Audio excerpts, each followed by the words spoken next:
The last bit of money I had was in his bank account, and he took that.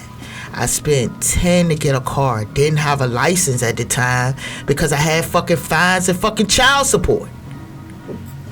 What I do? Leave it to him thinking, oh, he love me. That motherfucker used me. I left. I called my grandma. I didn't have nothing, just nothing but a fucking job. And I called my grandma. I'm crying on the phone. I'm like, I'm gonna kill myself if don't nobody come get me. Future Millionaires.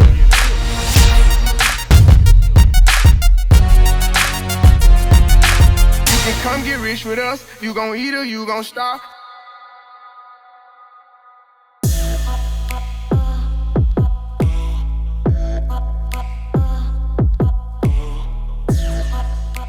My grandma came and got me. We found some little Migos. They piled they pickup truck up. We ride down the highway. I said, I'm gone. 2014, I left.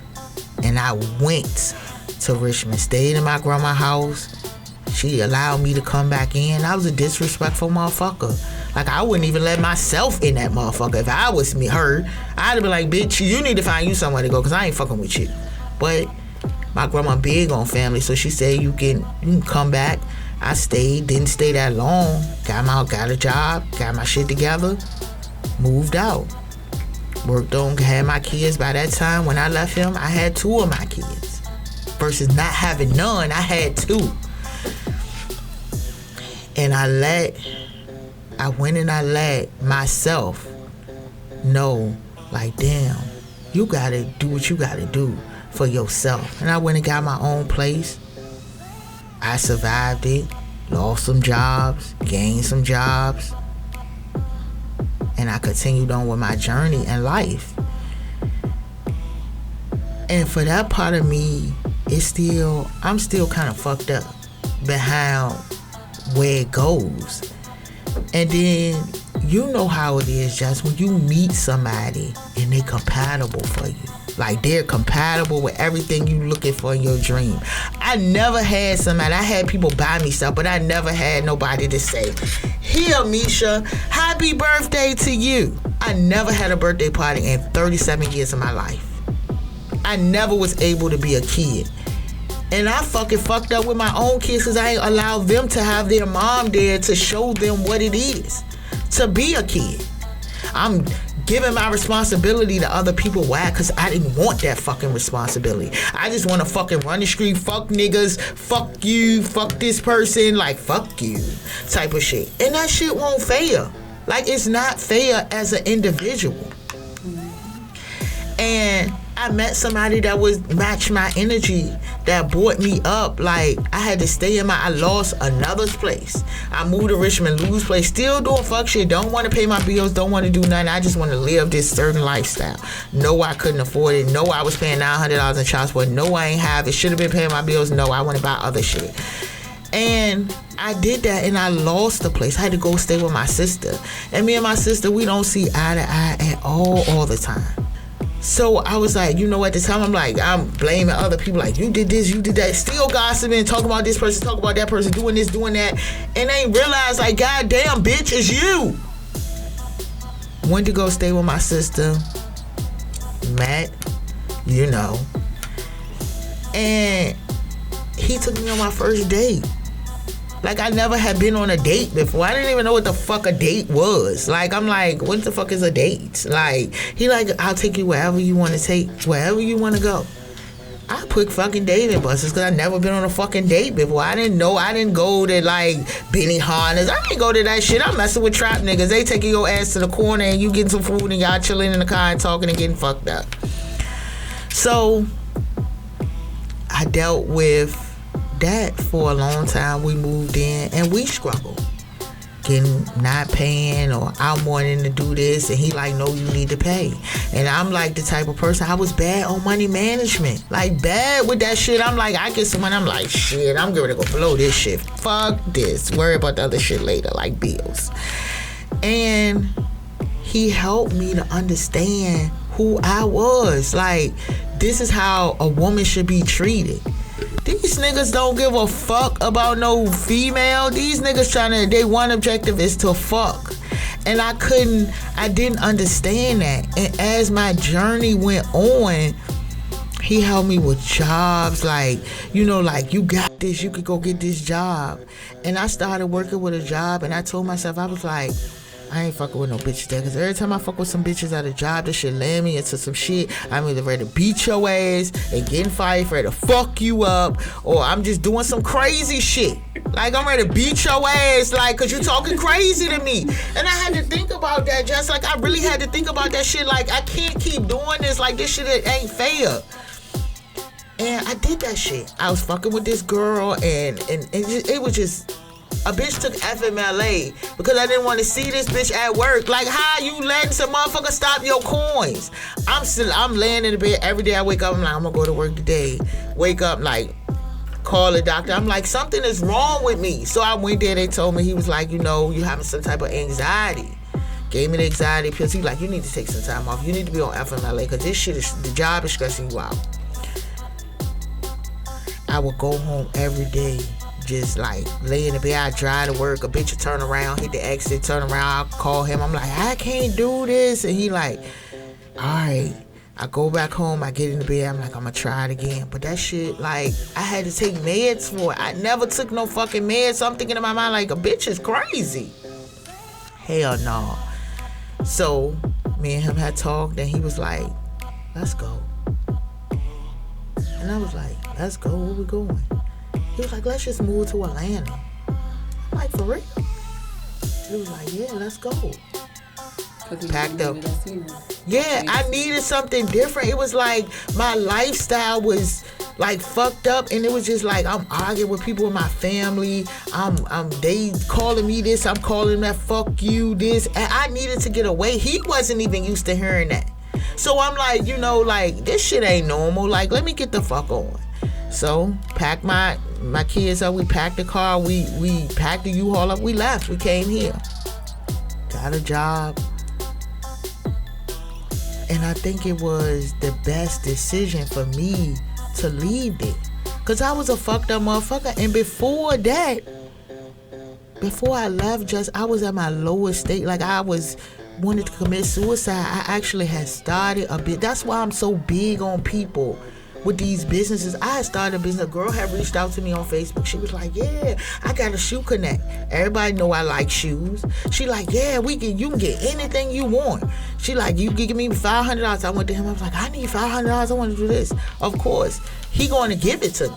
He like, all right, take it. You sure? I'm like, yeah, she said you could get this. Bitch, it won't like that. It was motherfucking worse than that. It was like, She was like, it's a secret group. I got in the group. I'm thinking I'm seeing all these shoes. I'm like, damn, I can get this. Started ordering stuff, started putting it online, started doing this. A bitch caught another charge. Mine this time was, I didn't even know what the fuck the shit was called. I'm like, what the fuck did I do? Me and a girl, got the shoes, sold them to a girl. Come to find out, the bitch used to work with me. See, fucking with bitches that work with you. See, I'm back to that shit. I was fucking with her, and she used to work with me. So I'm like, okay, I sold her shoes thinking she cool and stuff. That bitch went to the police, and this is what I'm talking about with this social media shit. Went to social media, like the whole world was against me.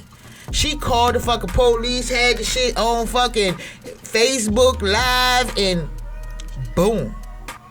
Them motherfuckers want to come get me. They already seen my prior record. Motherfuckers talking about me. The bitch created a whole fucking group about me. Created a whole, demolished my whole character. And it was only a group of people that really showed me their loyalty. They like, Meesha, man, fuck that shit. I'm in the house fucking crying. I'm like, gotta get it. We had to pay a lawyer fucking $4,500 for a fucking lawyer for some dumbass shoes. I'm like, I get a bitch back her money. They're like, nah. Had to go in. My kids had to see me get arrested. That's some fucked up shit. Your kids seeing you and they live with you and you just got them back. They don't know. I don't know what the fuck gonna happen because I know at the end of the day in Virginia, they gonna look at your prior to see what the fuck you done did before. Oh, motherfucker, you still like to touch shit. You still like to do this. You still like to do that. No.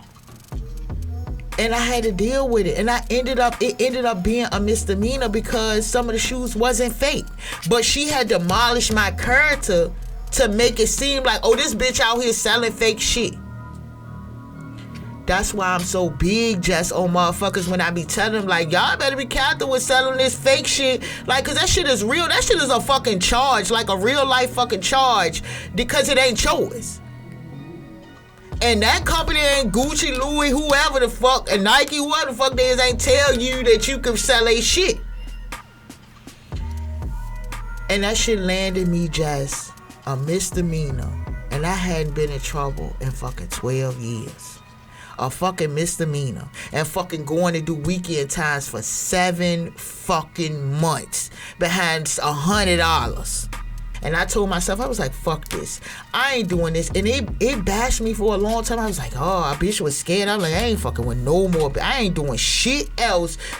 Fuck this. That shit scared me straight. I'm sitting in there with my lawyer for fucking 12 hours. He picking through the stuff and we doing this and we doing that, and you go in there and you still get some fucking time behind some dumbass shit that you really honestly didn't know and you paid, but a judge ain't want to hear that. Like, bitch, you should have known better. You should have did more research.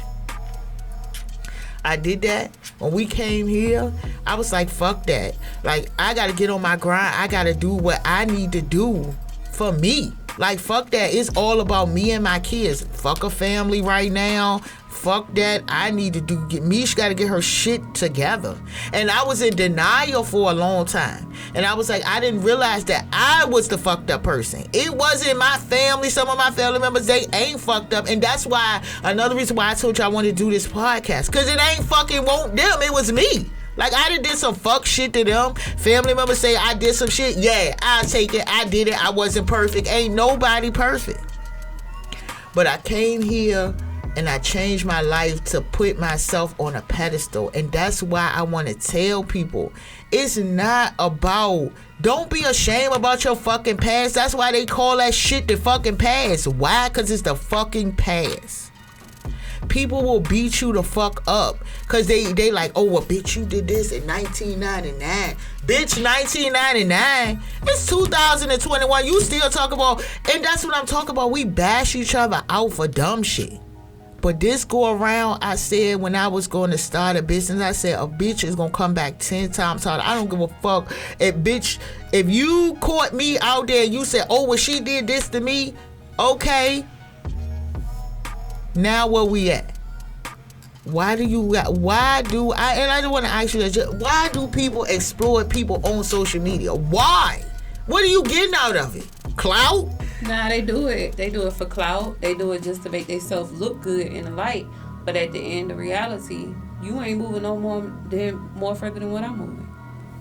Right, but it's just like every day. You just see it like having a business, and you know, as a small, like, why? Like, what are you getting out of bashing me out? Or what are you getting out of hating on me? It ain't stopping no coins, because regardless, the person going to spend money with whoever they want to spend money with. Exactly. It's all the way how you present it. We could all be selling the same thing, but if I'm presenting it and I got the customer service, guess who's going to come to me? Everybody gonna come to you and they gonna shout you out. And that's why when I moved here, it took me a long time. People like, what you gonna do next? I was real silent. I moved silent, and I was thinking, I was like, I could come out with a boutique. And that's what I did. I was like, but I'm gonna do that last experience taught me, bitch, you better have everything in your ducks in a row. So a motherfucker come, they gonna come correctly this time. Mm-hmm. And I did it, and it took me some time. And even just like now, motherfuckers don't support it. They will go to your fucking website and fucking look at some shit. What the fuck are you looking for? That's what I be wanting to ask them. Like, if that shit could populate on my, what the fuck are you looking for? Like, what are you looking for? Because you done been here, and like places like Wix and stuff, you could track to see the same people keep coming. They want to see if you're doing more than them. Why? Are you gonna buy something? Hello? That's why the Chinese people like, have you got been buying? Like, this is why they do this shit, cause you doing shit like that. You open a boutique, you try to do your best, but they ain't gonna shop with you. But they'll be like, hey, can I get a deal? That's it. Can I get a deal? If I told you I'm giving away 25 items right now, y'all motherfuckers be on that website. Free, free, free, free, free. But I'm trying to be a better me, and you don't want to see that. You want to see me out here doing some dumb ass shit, like beating your ass type shit. That's what you want to see me doing. Mm-hmm. And that's where it comes to when I started, like, I was like, host a pop-up shop so long, you start to see, like, this shit is like history repeating itself. Like, when is this shit gonna change with people? People don't support one another. They don't come out and see one another. They don't do nothing. They just, like, looking from the sideline, like, let me see what this bitch doing. Like, hey, what you doing? That's all they doing, is seeing what you doing. Mm-hmm. You see, when we created Future Millionaires, look at how things have, the last couple of months, the betrayals, the people you think cool with you, motherfuckers, they cool with you today, they don't fuck with you tomorrow. If you gon' fuck with me, fuck with me. Like, fuck with me, don't play both sides of the fence, be you. Exactly. That means that somebody is telling you something in your ear. And then when you get mad with that person, you like, oh, bitch, she said this about you. Well, why the fuck you ain't tell me when she first motherfucking said it? Well, tell what was me. You doing when she was saying it? Talking about me. Exactly. That's what y'all was doing. Both of y'all motherfuckers was talking. So now we getting into this social media shit. I'm sick of seeing this, and I went live today about that. I'm so sick of seeing this. Like, nobody's in competition. Like, Future Millionaires come to motherfucking, we come to have fun. We ain't coming, like, when we called out a competition. Shit, if I was on the other side, I'd be like, bitch, let's go. $1,000? Shit. Where I sign at? But you see where the mindset is at. The mindset is fucked up, so they figure that we just out here like, oh, them bitches think they the shit. Yeah, I am the shit. And yes, I did say it on this podcast. I did fucking say it. I am the shit. Like, for real, like, I said it. Like, I said it. Now it's out in it. You know what I'm saying? Come battle me. Come have fun. It's all fun. At the end of the day, I'm going to give you a hug, and we going to ride out. The mindset not there. We had a 13, 16, 18-year-old was like, bring it. That speak volumes. And they never even did a pop-up. They first pop-up going to be July 10th, but they ready for August 7th. And then how much shit they talk to us every day? A whole lot. And that comes to something I wanted to say, like, cause you be there, like, sincerely, and I mean, like, sincerely, and I love you for that no matter what it is. Like, you be there. And that's the challenges as a parent. Like, sometimes I feel like I'm my grandma. Like, for real, on some real nigga shit. Like, I feel like I'm my grandma at times. Like, I be fucking cussing people, like, cussing the kids out. Like, man, that's not the approach to go. And I'm trying to find me. I'm still trying to find me. Even though I corrected stuff, I'm still trying to find me.